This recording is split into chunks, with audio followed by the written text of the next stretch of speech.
Kereta api baru saja berhenti di peron stasiun Pasar Senen. Hiruk-pikuk penumpang turun dengan terburu-buru, sebagian membawa barang bawaan yang nyaris melebihi tubuh mereka. Bau keringat, teriakan tukang becak, hingga suara pedagang asongan yang menawarkan dagangan, berpadu menjadi satu pemandangan khas Jakarta. Namun, di balik riuh rendah itu, ada suasana yang tak kasat mata, rasa takut yang selalu menghantui para pedagang kecil. Di gang-gang sempit yang menempel pada stasiun, pedagang nasi, penjual buah, hingga tukang rokok, semuanya hidup dalam bayang-bayang seseorang.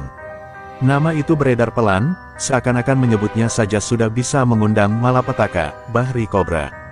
Preman besar yang menguasai kawasan Pasar Senen, dikenal bukan hanya karena keganasannya, tapi juga karena cerita mistis yang melekat padanya.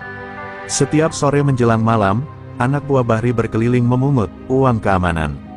Para pedagang tak pernah berani menolak. Mereka tahu, satu kata bantahan bisa berujung darah. Beberapa tahun lalu, seorang pemuda nekat menolak bayar. Esok paginya, ia ditemukan bersimbah darah di lorong pasar, konon terkena tebasan carok, senjata khas Madura yang selalu digenggam Bahri. Sejak itu, tak ada lagi yang berani melawan. Bahri sendiri jarang muncul, kehadirannya ibarat hantu yang hanya sesekali menampakkan diri. Namun, sekali ia datang, semua orang langsung tahu. Tubuh kekarnya, tatapan matanya yang tajam, dan bekas luka panjang di pelipisnya menjadi tanda yang tak bisa dilupakan. Lebih menakutkan lagi, ada cerita bahwa tubuh Bahri kebal senjata. Ditusuk belati pun tak tembus, begitu bisik seorang pedagang tua dengan suara gemetar.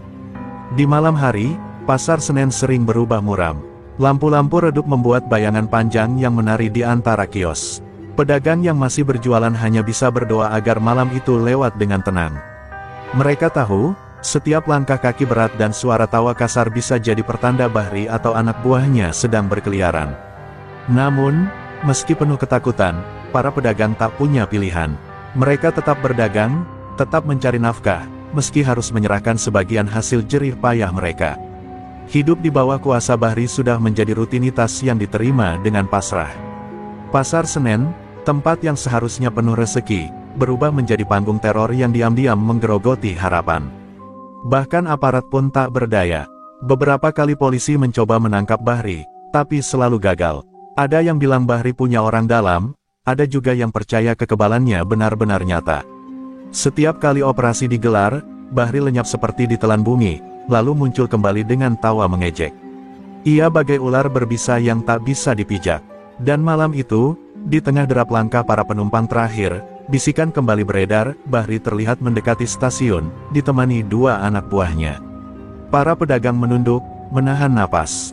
Bayangan hitam itu seakan menjadi pengingat bahwa Pasar Senen hanyalah milik satu orang, Bahri Kobra, penguasa yang tak tersentuh.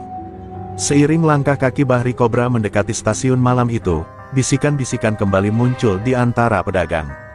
Tak ada yang berani menatapnya langsung, tapi setiap orang tahu siapa yang baru saja lewat.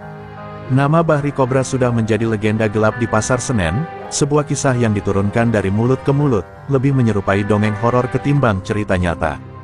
Dulu, Bahri hanyalah seorang pemuda keras dari Madura. Ia merantau ke Jakarta dengan carok di pinggang, mencari kehidupan di kota yang katanya penuh peluang. Namun, hidup keras Jakarta tak membuatnya mundur. Ia justru menemukan jalannya sendiri, jalan kekerasan. Dari satu pertarungan ke pertarungan lain, Bahri menancapkan namanya sebagai orang yang tak terkalahkan. Kisah paling terkenal adalah saat Bahri berhadapan dengan geng preman lama yang dulu menguasai Pasar Senen. Dalam satu malam berdarah, 6 orang preman roboh, tubuh mereka penuh luka tebasan. Sejak itu, Pasar Senen berganti penguasa. Bahri mengambil alih tahta jalanan tanpa perlawanan berarti. Ia berdiri di atas ketakutan, dan ketakutan itu menjadi benteng yang lebih kuat daripada pasukan bersenjata. Tapi bukan hanya caroknya yang membuat Bahri ditakuti. Desas-desus menyebut tubuhnya kebal. Ada cerita ia pernah ditusuk dengan pisau di depan banyak orang, tapi bila itu bengkok seakan menabrak baja. Ada pula yang mengatakan peluru pistol pernah ditembakkan ke arahnya, namun berhenti di udara, jatuh begitu saja ke tanah. Bahri bukan manusia biasa, dia dilindungi jin, begitu kata seorang tukang ojek tua sambil menyembunyikan wajahnya. Julukan Kobra melekat karena gerakannya yang cepat dan mematikan. Sekali ia menyerang, mangsanya tak sempat bernafas. Konon, matanya pun seperti ular, dingin, penuh racun, dan menusuk sampai ke tulang. Banyak orang bersumpah, mereka pernah bermimpi buruk setelah tanpa sengaja bertemu tatapan Bahri.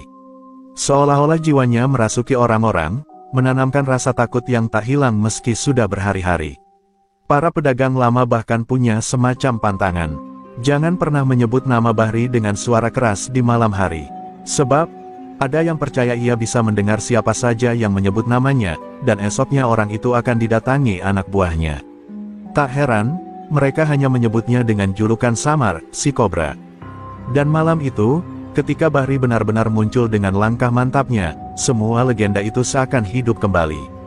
Pedagang buru-buru menunduk, menyembunyikan wajah, bahkan pura-pura sibuk dengan dagangan. Ada yang gemetar, ada pula yang diam-diam berdoa agar Bahri cepat berlalu. Kehadirannya bagaikan badai yang bisa menyapu siapapun hanya dengan satu amarah kecil. Namun, tak ada yang tahu, jauh di balik lorong pasar, seorang pemuda baru telah tiba di Jakarta. Pemuda yang kelak akan menantang legenda yang selama ini tak tersentuh. Tapi malam itu, Pasar Senen masih sepenuhnya berada dalam genggaman Bahri Kobra. Di tengah bayangan ketakutan yang menyelimuti Pasar Senen, tak seorang pun menyangka akan datang sosok baru yang kelak mengguncang tatanan itu. Malam itu, sebuah kereta dari arah Serang berhenti di peron. Dari antara para penumpang yang turun, seorang pemuda berwajah tegas, berotot kekar, dengan sorot mata yang penuh keyakinan, melangkah tenang. Namanya Husen, 25 tahun, perantau dari tanah Banten. Tak ada yang istimewa pada pandangan pertama. Ia hanya membawa tas lusuh dan sehelai jaket sederhana. Namun, ada sesuatu dari caranya berjalan yang membuat beberapa orang melirik dua kali. Langkahnya mantap, dadanya tegap, dan tatapannya seakan menembus hiruk-pikuk. Seakan-akan ia tahu kemana harus menuju, meski baru saja menjejakkan kaki di Jakarta. Keesokan paginya, Husen mulai bekerja sebagai kuli angkut di pasar. Tubuh kekarnya dengan cepat membuatnya disukai para pedagang yang sering kerepotan memindahkan karung beras atau peti buah. Meski baru, ia cepat akrab. Senyumnya hangat, ucapannya sopan, dan yang paling penting, ia tak pernah menawar upah. Berapapun yang diberi, diterima dengan ikhlas. Namun, di balik keramahan itu, Husen menyimpan sesuatu yang tak diketahui orang lain. Setiap malam, ketika pasar mulai sepi, ia sering duduk di bangku kayu sambil menatap langit. Sesekali, bibirnya berkomat-kamit membaca doa yang tak semua orang paham. Ada aura misterius yang sulit dijelaskan, seakan-akan ia membawa warisan tak terlihat dari tanah kelahirannya. Hari-hari berlalu, hingga suatu sore, Husen menyaksikan sendiri bagaimana seorang pedagang kecil dipalak oleh anak buah Bahri. Seorang ibu tua pemilik warung nasi, dipaksa menyerahkan uang, sementara tangannya gemetar. Husen yang baru selesai mengangkut karung tak bisa menahan diri. Ia mendekat, berdiri tegak, lalu berkata dengan suara tenang tapi tegas. "Sudah cukup, jangan kau rampas rezeki orang tua ini." Suasana mendadak hening. Pedagang lain yang melihat langsung menunduk, sebagian menutup wajah dengan kain. Mereka tahu, orang baru itu sedang bermain dengan api. Anak buah Bahri menoleh tajam, mendengus, lalu tertawa kasar. "Heh, orang baru, kau kira ini kampungmu?" Di sini, semua tunduk pada kobra. Namun, Husen tidak bergeming. Tatapannya tetap menusuk, tak ada rasa takut sedikitpun. Justru di matanya ada sesuatu yang jarang ditemui di Pasar Senen, keberanian. Sebuah keberanian yang selama ini hilang dari wajah para pedagang. Dan pada saat itu juga, bisikan mulai menyebar, ada orang baru yang berani menantang aturan tak tertulis Bahri Kobra. Malam itu, langit Pasar Senen terasa berbeda. Seakan ada badai yang sedang bersiap, menunggu waktu untuk meledak.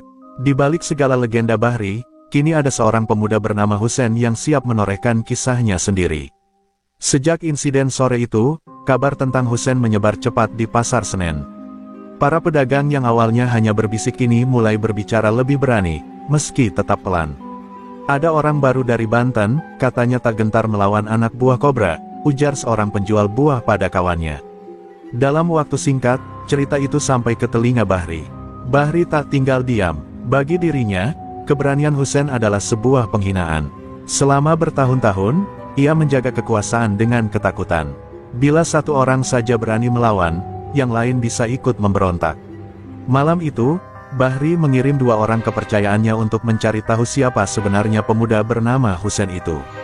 Husen yang sedang duduk di bangku kayu dekat warung kopi didekati 2 pria bertubuh besar. Mereka tersenyum sinis, lalu salah satunya berkata, "Kau Husen, ya? Katanya kau berani menantang aturan di sini." Husen hanya menatap tanpa bicara. Sorot matanya dingin, membuat kedua preman itu mendadak tidak nyaman, meski tetap menahan gengsi. "Ada yang ingin Bahri Kobra tanyakan padamu," lanjut yang satunya. "Besok malam, kau datang ke gudang kosong belakang stasiun. Kalau kau lelaki sejati, hadapilah dia langsung. Jangan sembunyi di balik dagangan para pedagang." Kata-kata itu lebih mirip ancaman ketimbang undangan. Orang-orang yang mendengar percakapan itu menahan napas, sadar bahwa malam esok akan menjadi awal pertarungan besar.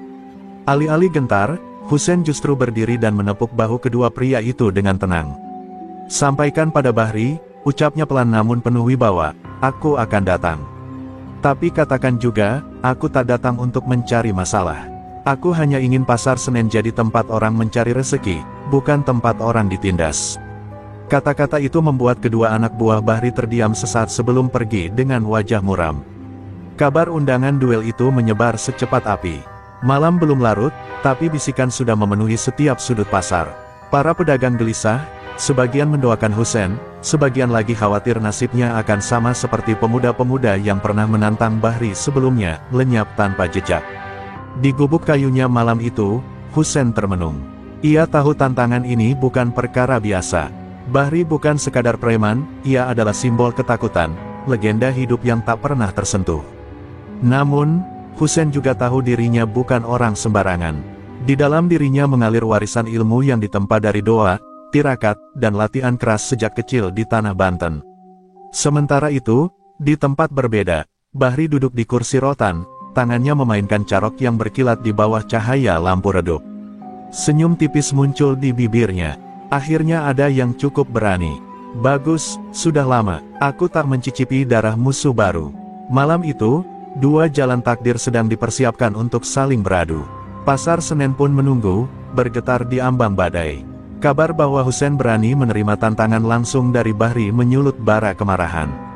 Malam itu, di markasnya yang tersembunyi di gang belakang pasar, Bahri duduk dikelilingi anak buahnya. Suara musik dangdut samar dari warung sekitar tak mampu menutupi dentuman kepalan tangannya ke meja kayu. Anak baru itu, siapapun dia, sudah lancang menodai nama Kobra.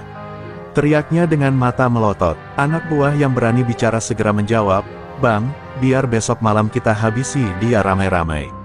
Tak perlu abang turun tangan." Namun Bahri langsung menatap tajam, membuat lelaki itu terdiam ketakutan. "Tidak," ucap Bahri dengan suara serak penuh wibawa. "Orang macam itu harus aku sendiri yang jatuhkan. Kalau aku biarkan, harga diriku habis. Pasar ini milikku, dan semua orang harus tahu." Malam itu, Bahri kembali mengasah caroknya. Bilah celurit panjang itu berkilat memantulkan cahaya lampu minyak. Tangannya terampil, seolah carok adalah bagian dari tubuhnya. Setiap goresan asahan disertai desis nafasnya yang penuh amarah. Anak buahnya hanya bisa menatap dalam diam, tak ada yang berani menyela. Mereka tahu, bila Bahri marah, tak ada ruang untuk bicara. Sementara itu, di sisi lain pasar, Husen tetap bekerja seperti biasa. Ia mengangkat karung, membantu pedagang, seakan tak terjadi apa-apa. Namun, para pedagang justru semakin resah. "Husen, apa kau yakin bisa menghadapi Bahri? Orang itu bukan manusia biasa," kata seorang bapak penjual sayur dengan suara bergetar. Husen hanya tersenyum tipis. Kebenaran tidak bisa terus diinjak. "Kalau bukan aku, siapa lagi?" Ketegangan semakin memuncak ketika sore hari, Bahri mengirim 3 anak buahnya untuk menguji nyali Husen lebih dulu. Mereka menghadangnya di lorong sempit belakang kios. Tanpa basa-basi, salah satunya mengayunkan besi panjang ke arah kepala Husen. Namun, dengan gerakan gesit, Husen menangkis dan mendorongnya hingga terhempas ke dinding. 2 lainnya mencoba menyerang bersama-sama, tapi hanya dalam hitungan detik mereka sudah terkapar, terengah-engah. Perkelahian singkat itu membuat orang-orang yang melihat terperangah. Bagaimana mungkin seorang diri bisa menjatuhkan 3 preman kepercayaan Kobra tanpa luka sedikitpun? Bisikan cepat menyebar, ilmu Husen tidak biasa, dia juga kebal. Kabar itu sampai ke telinga Bahri, dan kemarahannya semakin memuncak. Di markasnya, Bahri menggertakkan gigi hingga rahangnya bergetar. "Kebal? Ya, kita lihat siapa yang benar-benar kebal," teriaknya sambil menebaskan caroknya ke udara, membuat dua anak buah yang berdiri di dekatnya mundur ketakutan. Malam itu, Bahri bertekad, besok bukan hanya duel, melainkan pembuktian siapa yang berhak menguasai Pasar Senen. Langit malam Jakarta tampak berat, seolah ikut menanggung ketegangan yang semakin mengeras. Para pedagang menutup kios lebih cepat, udara pasar terasa sesak. Semua orang tahu, badai yang akan meletus antara Bahri Kobra dan Hussein bukanlah sekadar perkelahian biasa, itu adalah pertarungan antara rasa takut dan keberanian, antara tirani dan harapan. Malam sebelum duel yang ditunggu, Hussein duduk sendirian di sebuah surau kecil dekat rel kereta. Lampu temaram berayun pelan, menciptakan bayangan yang panjang di dinding bambu. Di hadapannya terbuka kitab tua dan sebilah golok pusaka yang dibungkus kain putih. Hussein menatapnya lama, lalu perlahan membuka kain itu, menyingkap kilau besi yang seolah menyimpan cahaya dari masa silam. Golok itu bukan sembarang senjata. Ia adalah warisan turun-temurun dari keluarganya di Banten. Ditempa dengan doa-doa panjang, disucikan dengan tirakat puasa dan semedi, serta dijaga pantangan yang ketat. Dari kecil, Hussein sudah ditempa oleh ayahnya untuk menjaga pusaka ini, bukan untuk kesombongan, melainkan sebagai pelindung orang lemah. "Ingat, nak," suara ayahnya masih terngiang, "ilmu kebal bukan untuk berkuasa, tapi untuk menegakkan keadilan." Sejak usia belia, Hussein ditempa dengan latihan keras. Ia diajarkan pernapasan batin, jurus-jurus silat, hingga doa-doa khusus yang memperkuat tubuhnya. Berkali-kali ia diuji, ditempa api bara, dipukul dengan bambu, bahkan digores belati. Namun, kulitnya tetap utuh, tubuhnya tetap tegak. Semua itu bukan karena kesaktiannya sendiri, melainkan karena keyakinan pada doa dan laku yang ia jalani dengan patuh. Namun, ilmu kebal ini bukan tanpa kelemahan. Hussein tahu betul, ada pantangan yang tak boleh dilanggar. Ia dilarang menyalahgunakan kekuatannya untuk keserakahan, dilarang menyombongkan diri, dan dilarang menggunakan pusaka tanpa tujuan yang benar. Sekali pantangan itu dilanggar, ilmu kebal bisa hilang seketika. Itulah yang membuat Hussein selalu menjaga sikap, rendah hati, dan penuh hormat pada sesama. Di tengah kesunyian surau, seorang kawan lamanya muncul, Ustaz Karim, orang yang dulu membimbingnya di kampung. Dengan suara tenang ia berkata, "Hussein, jalan yang kau pilih berat. Lawanmu bukan hanya manusia, tapi juga kesombongan yang dibalut kekebalan. Ingat, doa lebih tajam dari carok. Jangan takut, asal niatmu lurus, insya Allah ilmu itu akan menjagamu." Hussein menunduk, mencium tangan gurunya. "Saya tidak mencari kemuliaan, Ustaz. Saya hanya tidak ingin orang-orang lemah di sini terus diperas." Ustaz Karim tersenyum lirih, lalu menepuk bahunya. "Kalau begitu, bersiaplah. Karena besok, bukan hanya ototmu yang akan diuji, tapi juga hatimu." Sementara itu, di markasnya, Bahri sibuk dengan ritualnya sendiri. Lilin-lilin merah menyala, asap kemenyan memenuhi ruangan. Ia membaca mantra dengan suara serak, memanggil kekuatan gaib yang selama ini membuatnya disegani. Caroknya diletakkan di atas sesajen ayam hitam. Wajahnya terlihat garang, namun di balik sorot matanya ada kegelisahan yang tak ia akui, seakan ia merasakan lawannya kali ini bukan sembarang orang. Dua dunia yang berbeda itu, satu dijaga doa dan tirakat, satu ditopang kesombongan dan kekerasan, sedang menuju garis takdir yang sama. Pasar Senen, tempat ribuan orang menggantungkan hidup, akan menjadi saksi siapa yang benar-benar memiliki kekuatan sejati. Malam itu, Pasar Senen seperti berubah wajah. Biasanya hiruk-pikuk masih terdengar hingga larut, tapi kali ini kios-kios menutup lebih cepat. Jalanan yang biasanya ramai mendadak lengang. Pedagang dan penumpang pulang dengan tergesa, seolah angin membawa kabar bahwa sesuatu yang besar akan terjadi. Di kejauhan, hanya terdengar suara kereta malam yang melintas, memecah kesunyian. Di gudang kosong belakang stasiun, suasana makin mencekam. Lampu-lampu temaram bergoyang tertiup angin, menebarkan bayangan panjang di dinding kayu tua. Sejumlah anak buah Bahri sudah berkumpul, berbaris seperti penonton setia yang menunggu tontonan berdarah. Mereka berbisik-bisik, sebagian dengan wajah penasaran, sebagian lagi dengan cemas. Malam itu, legenda Kobra akan diuji. Hussein datang tepat waktu. Tubuh kekarnya tegak, langkahnya tenang, sorot matanya lurus tanpa ragu. Di tangannya hanya ada selembar kain putih yang membungkus golok pusaka, sementara mulutnya lirih melafalkan doa. Ia masuk ke gudang itu tanpa gentar, meski puluhan mata memandangnya seperti serigala mengintai mangsa. Beberapa anak buah Bahri terkekeh sinis. Lihat, orang baru ini benar-benar berani. Tak lama lagi ia hanya akan jadi cerita, gumam salah satu dari mereka. Namun, ada pula yang diam, merasakan hawa aneh dari Husen. Tatapannya tak seperti orang biasa, ada keyakinan yang sulit dijelaskan, seolah-olah dirinya sudah berdamai dengan maut. Tak lama kemudian, langkah berat terdengar.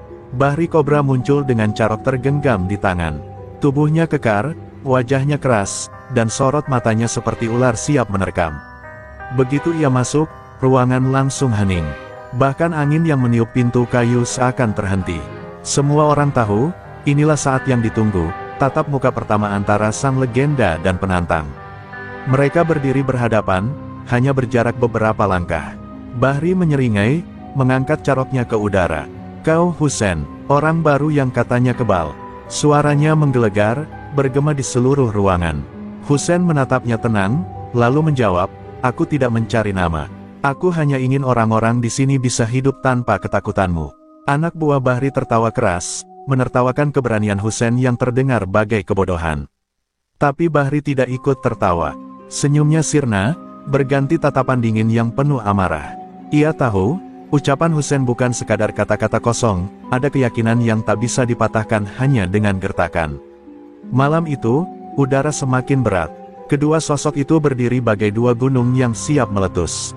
Pasar Senen menahan napas. Pertarungan besar belum dimulai, tapi semua orang tahu, uji nyali malam itu hanyalah pintu gerbang menuju duel berdarah yang akan mengguncang seluruh Jakarta. Gudang tua di belakang stasiun kini sunyi bagai kuburan. Hanya terdengar bunyi pintu kayu yang berderit tertiup angin.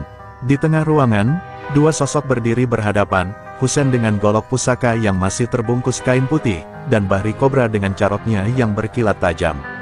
Sorot mata keduanya saling mengunci, menciptakan ketegangan yang membuat udara seakan berhenti bergerak. Anak buah Bahri berdiri melingkar, membentuk arena tak resmi. Sebagian bersorak, sebagian hanya menatap dengan wajah tegang. Tak ada yang berani berkedip terlalu lama, seakan takut melewatkan momen bersejarah. Malam itu, Pasar Senen tidak lagi sekadar pasar, ia telah berubah menjadi panggung pertarungan yang menentukan siapa penguasa sejati. Bahri melangkah maju perlahan, ujung caroknya menggores lantai kayu, meninggalkan suara seret yang membuat bulu kuduk berdiri. "Kau tahu apa akibatnya menantangku, Husen?"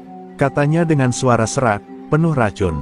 Husen menjawab tenang, "Yang kutahu hanya satu, orang-orang sudah terlalu lama hidup dalam ketakutanmu. Itu harus berhenti malam ini." Tawa keras meledak dari mulut Bahri, bergema di dinding gudang. "Berhenti, hahaha, kau pikir kau siapa, anak muda? Puluhan orang mencoba melawanku, semuanya tumbang. Bahkan peluru pun tak bisa menyentuhku." Ia menepuk dadanya dengan penuh percaya diri. Anak buahnya ikut bersorak, meyakini keangkuhan sang pemimpin. Namun, Husen tidak gentar. Ia membuka bungkus kain putih, menyingkap kilau golok pusaka yang seakan memantulkan cahaya gaib. Sesaat ruangan menjadi lebih dingin, dan bisikan lirih terdengar di antara kerumunan. "Astagfirullah, golok apa itu?" gumam seorang lelaki tua yang ikut menonton dari jauh. Bahri sempat terdiam sepersekian detik, tapi cepat menutupi kegelisahannya dengan tatapan tajam. Ketegangan semakin menjadi ketika angin malam berhembus kencang, memadamkan satu-satunya lampu minyak di sudut gudang. Gelap menelan ruangan, hanya cahaya bulan yang masuk dari celah atap, memantul di bilah senjata keduanya. Bayangan panjang bergerak-gerak, membuat semua yang melihat merasa seakan sedang berada di dunia lain, antara nyata dan mimpi buruk. Langkah pertama akhirnya terjadi. Bahri mengayunkan caroknya dengan cepat, suara anginnya mendesing mematikan. Husen bergerak menghindar, tubuhnya lentur bagai bayangan. Tidak ada suara selain hentakan kaki dan deru napas yang semakin berat. Anak buah Bahri terdiam, mulut mereka membeku, menyaksikan dua sosok itu bergerak dengan kecepatan yang mustahil dilakukan manusia biasa. Malam itu, Pasar Senen menjadi saksi bisu. Pertarungan baru saja dimulai, dan setiap detik terasa panjang bagai jam. Semua orang tahu, darah bisa saja jatuh kapan saja. Namun satu hal jelas, malam itu bukan sekadar duel, melainkan benturan antara dua dunia, kesombongan yang berkuasa dengan doa yang penuh keberanian. Suara desir Carok Bahri kembali terdengar, kali ini lebih cepat dan lebih mematikan. Tebasannya menghantam udara hanya sejengkal dari wajah Husein. Penonton menahan napas, beberapa bahkan memejamkan mata, yakin bahwa kepala pemuda Banten itu akan terpisah dari tubuhnya. Namun, dalam sekejap, Husein menunduk dan melangkah ke samping, gerakannya begitu ringan seolah angin yang menyingkir dari badai. Bahri mendengus keras, keringat dingin mulai menetes di pelipisnya. Ia menyerang lagi, bertubi-tubi, Carok berkilat menyambar dari berbagai arah. Husein terus menghindar, kakinya menapak lantai dengan kecepatan yang nyaris mustahil diikuti mata. Sesekali golok pusakanya beradu dengan Carok, menghasilkan dentuman logam yang memecah kesunyian malam. Kerumunan mulai gaduh. Astaga, bagaimana mungkin? Bisik seorang pedagang yang nekat mengintip dari celah pintu gudang. Mereka tak percaya ada orang yang mampu bertahan begitu lama menghadapi Bahri. Selama ini, sekali saja Carok itu bergerak, lawan pasti roboh. Tapi Husein bukan lawan biasa, setiap gerakannya bukan sekadar silat, melainkan doa yang hidup di dalam tubuhnya. Bahri semakin murka, dengan teriakan garang, ia melompat maju, Caroknya diarahkan ke dada Husein. Semua mata membelalak, detik itu terasa beku. Tapi golok pusaka Husein terangkat, menangkis dengan sempurna. Dentuman keras menggema, percikan api kecil memantul dari benturan logam. Bahri terhuyung satu langkah ke belakang, sesuatu yang belum pernah disaksikan anak buahnya sebelumnya.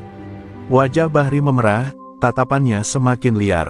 Tidak mungkin, tak ada yang bisa menahan tebasanku, teriaknya. Ia kembali menyerang dengan kekuatan penuh, namun kali ini Husein tidak hanya menghindar.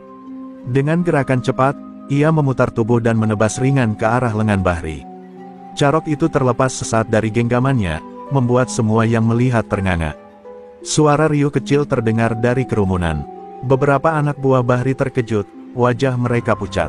Mereka baru pertama kali melihat pemimpin mereka goyah. Bahri menggertakkan gigi, buru-buru meraih Caroknya kembali. Namun bayangan Husein sudah berdiri tegak, tatapannya tajam tapi tetap tenang, seperti gunung yang tak terguncang badai. Bahri, suara Husein terdengar lantang, bergema di ruangan, kekuatanmu besar, tapi bukan itu yang membuat orang hormat. Kau menanamkan takut, bukan wibawa. Malam ini, rasa takut itu akan berakhir. Kata-kata itu membuat bulu kuduk penonton berdiri. Mereka merasa seakan menyaksikan sesuatu yang lebih besar dari sekadar duel. Ini adalah pertempuran antara kegelapan dan cahaya. Malam semakin dalam, udara semakin berat. Bahri menunduk sesaat, lalu mengangkat kepalanya dengan senyum bengis. Kalau begitu, mari kita lihat siapa yang benar-benar dilindungi langit, dan siapa yang akan dikubur malam ini.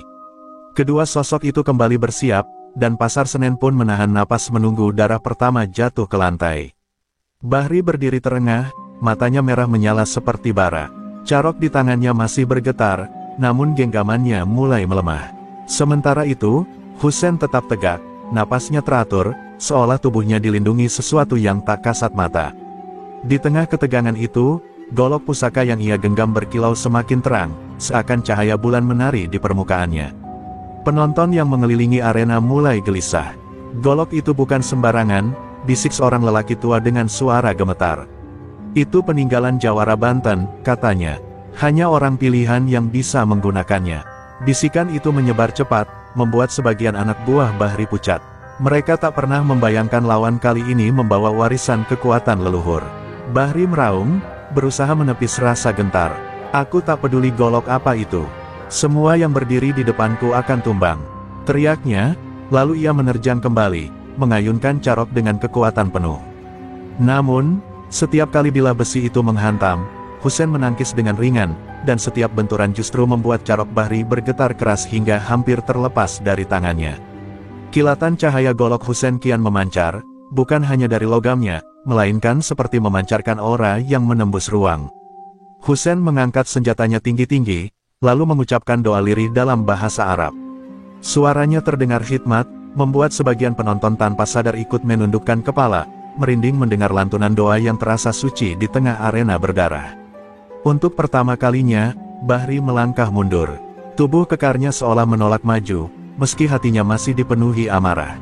Apa-apaan ini? Suaranya pecah, penuh kebingungan. Ia mengibaskan caroknya, tapi serangannya terasa sia-sia. Senjata pusaka Husain bukan sekadar besi, melainkan perpanjangan dari keyakinan dan doa yang menyalakan keberanian dalam dirinya. Husain menatap lurus ke arah Bahri, sorot matanya tajam namun tetap tenang. "Bahri, ilmu kebalmu bukan tandingan doa yang dilandasi niat tulus. Kau kebal dari senjata manusia, tapi tidak dari kebenaran yang dijaga langit." Ucapannya menggema di seluruh ruangan, bagai petir yang menyambar hati mereka yang mendengar. Kerumunan terdiam, tak ada yang bersuara, bahkan suara serangga malam pun terasa lenyap. Semua mata tertuju pada dua sosok itu, menyadari bahwa duel ini bukan lagi sekadar adu otot atau senjata. Ini adalah pertarungan yang mempertemukan kesombongan dengan kerendahan hati, keserakahan dengan ketulusan. Malam semakin pekat, dan udara seolah dipenuhi energi tak kasat mata.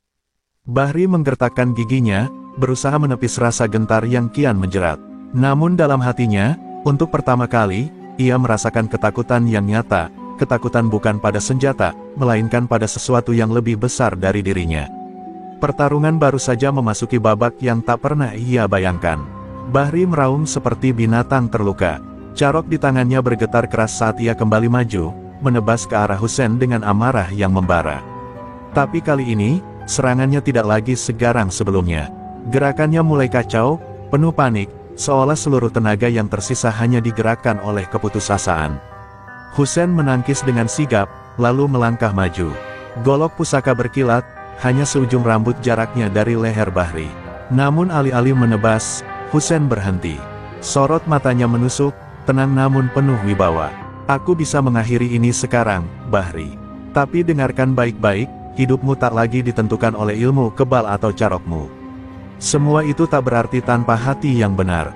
Kerumunan gemetar. Mereka tak menyangka Husain menahan diri di saat bisa saja langsung menumbangkan lawannya. Beberapa anak buah Bahri mulai berbisik, bahkan ada yang menunduk, tak sanggup menatap lagi.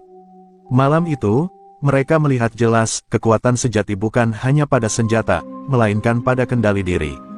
Bahri menggertakkan gigi, wajahnya merah padam.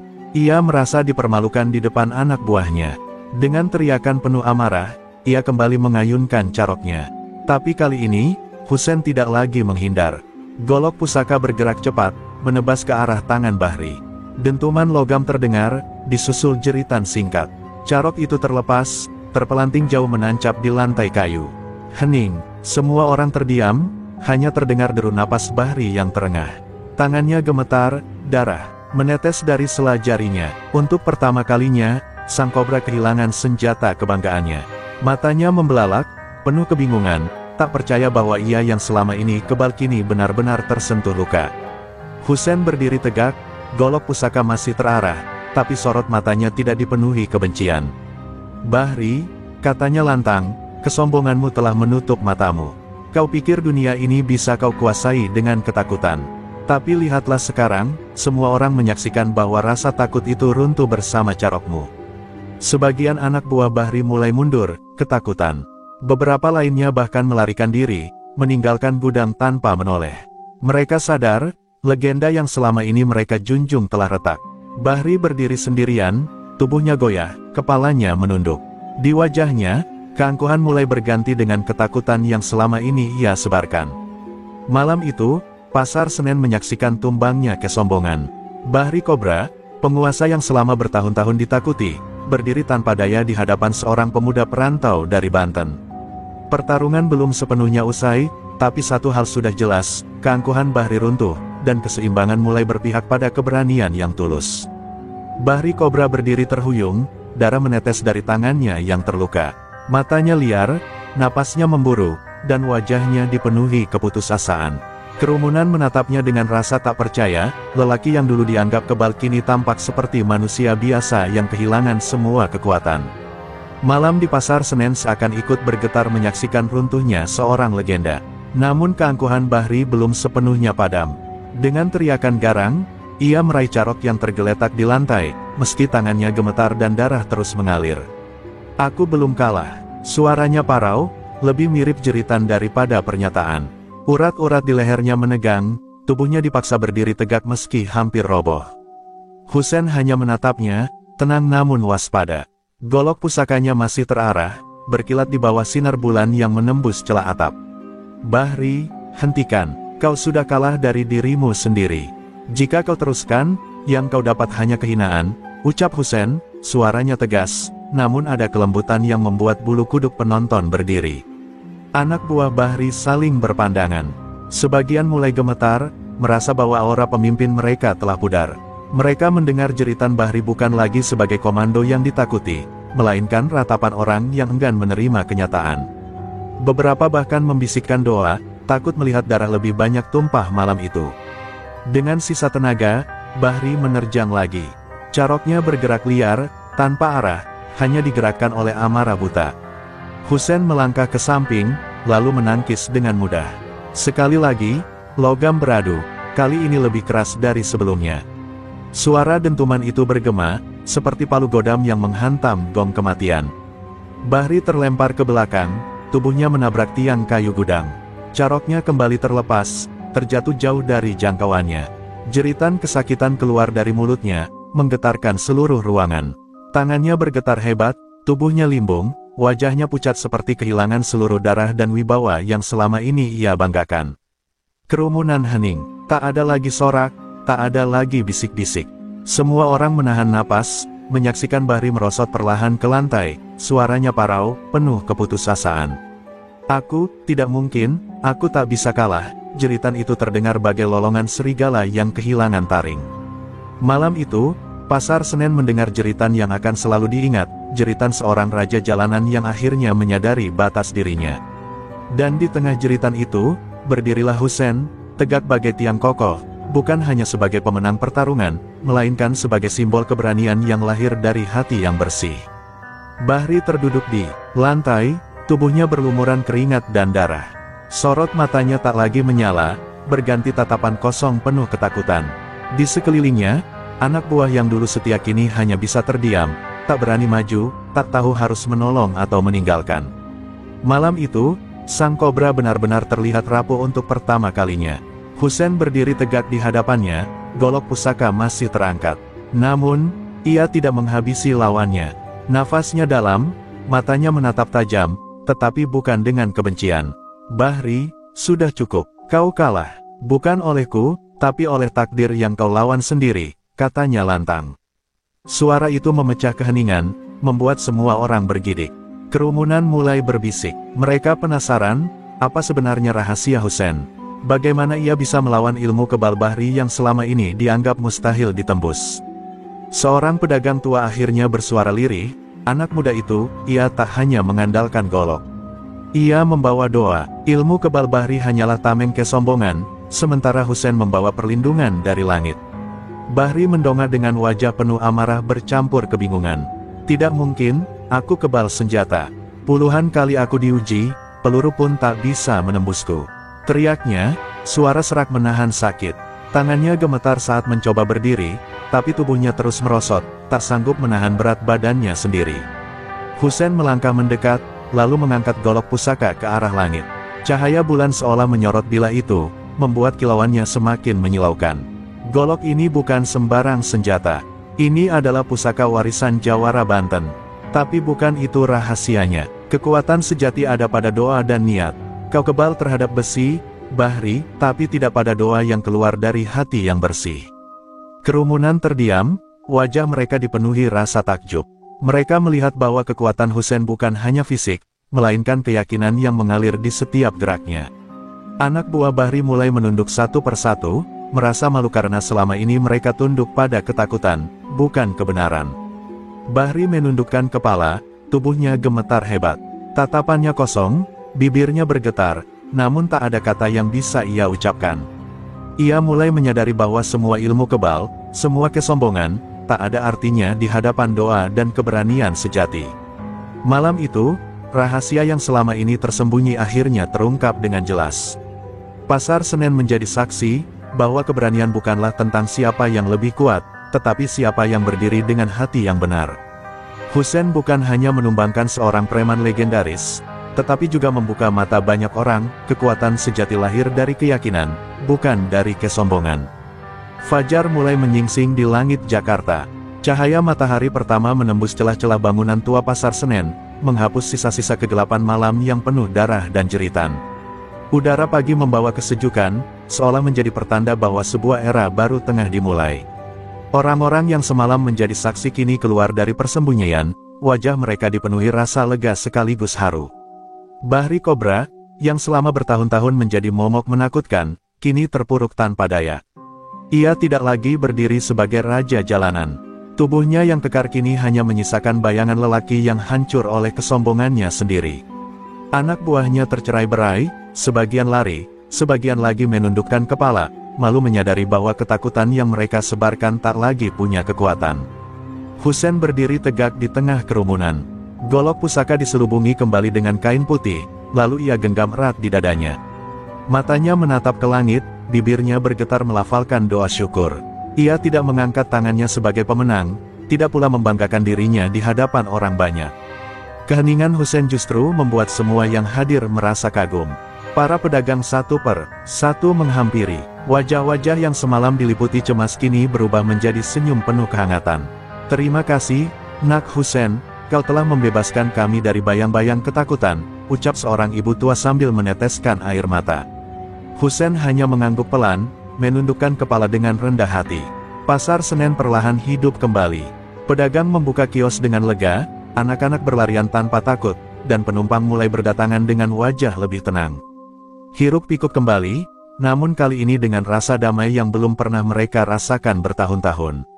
Orang-orang percaya, pagi itu bukan sekadar hari baru, melainkan awal dari kehidupan yang lebih baik.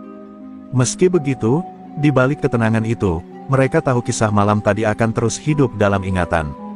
Bahri Kobra mungkin hanyalah satu dari sekian banyak preman, tapi tumbangnya ia di tangan Husain menjadi simbol bahwa tidak ada tirani yang abadi. Selalu ada saatnya kebenaran berdiri tegak dan kesombongan roboh. Husain berjalan pelan melewati lorong pasar, menyapa orang-orang dengan senyum sederhana. Tidak ada wibawa yang dipaksakan, hanya ketulusan yang terpancar dari sikapnya. Dan itu sudah cukup untuk membuat orang-orang menghormatinya, bukan karena takut, melainkan karena rasa kagum. Hari itu, Pasar Senen bukan lagi tempat yang dihantui oleh bayang-bayang preman. Ia telah lahir kembali sebagai pasar rakyat yang penuh kehidupan.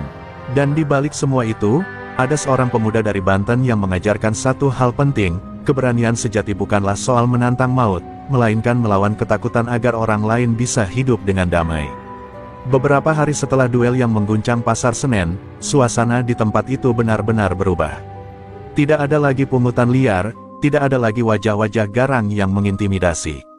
Para pedagang berjualan dengan tenang, penumpang hilir mudik tanpa rasa takut. Pasar itu kini hidup kembali, seakan-akan luka lama perlahan ditutup oleh harapan baru. Di tengah keramaian, nama Husain menjadi buah bibir. Orang-orang menyebutnya pahlawan, sebagian bahkan menganggapnya jelmaan jawara Banten yang turun menolong rakyat kecil. Namun, Husain menolak semua gelar itu. Ia hanya berkata lirih pada mereka yang memujinya, "Aku hanyalah manusia biasa. Yang luar biasa adalah doa dan keberanian untuk melawan ketakutan." Suatu pagi, Husain berdiri di tengah pasar, dikerumuni pedagang dan warga. Mereka meminta wejangan, sebuah pesan yang bisa mereka pegang setelah semua yang terjadi. Dengan suara tenang, ia berbicara, "Ingatlah, tidak ada kekuatan yang abadi selain kebenaran. Ilmu kebal bisa runtuh, senjata bisa patah, tapi hati yang tulus takkan pernah goyah." Orang-orang menunduk, meresapi kata-katanya. Beberapa menitikkan air mata, bukan karena kesedihan, melainkan karena lega. Untuk pertama kalinya setelah sekian lama, mereka merasa memiliki pegangan, bukan lagi pada rasa takut, melainkan pada harapan yang nyata. Husain melanjutkan, "Janganlah kalian hidup dalam bayang-bayang orang yang menanamkan ketakutan. Sebab ketakutan hanyalah rantai yang membelenggu. Lawanlah, meski dengan langkah kecil. Karena saat satu orang berani berdiri, 1000 orang akan menemukan keberanian yang sama." Suaranya mantap, bergema di hati semua yang mendengarnya. Matahari pagi menyinari wajah-wajah yang berkumpul. Pasar Senen, yang dulu menjadi panggung kesewenang-wenangan, kini menjadi saksi lahirnya semangat baru. Anak-anak berlari dengan tawa riang, pedagang berjualan dengan suara lantang, dan orang-orang saling menyapa tanpa ragu. Semua itu adalah buah dari keberanian satu orang yang menyalakan api kebenaran. Husain kemudian pamit, berjalan meninggalkan Pasar Senen dengan langkah tenang. Ia tidak mencari tepuk tangan, tidak pula menuntut balas budi. Ia tahu, perjuangan masih panjang, dan mungkin di tempat lain masih ada bahri-bahri lain yang menebar ketakutan. Namun ia percaya, pesan yang ia tinggalkan akan tetap hidup di hati orang-orang Senen. Dan benar, kisah itu tidak pernah hilang. Tahun demi tahun berlalu, namun cerita tentang duel malam di Pasar Senen terus diceritakan. Orang menyebutnya, malam ketika kegelapan runtuh oleh cahaya doa. Pesan Hussein pun menjadi abadi, bahwa keberanian sejati lahir dari hati yang ikhlas, dan kebenaran selalu menemukan jalannya untuk menang. Terima kasih telah menonton dan menemani perjalanan kisah kami di channel Pelayan Surga. Setiap like, komentar, dan dukungan dari kalian adalah cahaya yang menyemangati kami untuk terus berkarya. Semoga kebaikan, keberanian, dan kebijaksanaan selalu menyertai langkah kalian setiap hari. Jangan lupa terus dukung channel Pelayan Surga dengan like, komentar, dan subscribe, agar kita bisa terus menghadirkan cerita inspiratif, penuh aksi, dan pelajaran hidup yang berharga.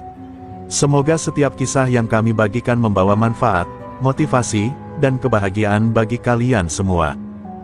Doa terbaik kami untuk kalian, semoga Allah Subhanahu wa Ta'ala senantiasa melindungi, memberkahi, dan menuntun setiap langkah kalian menuju kebahagiaan, keselamatan, dan kesuksesan.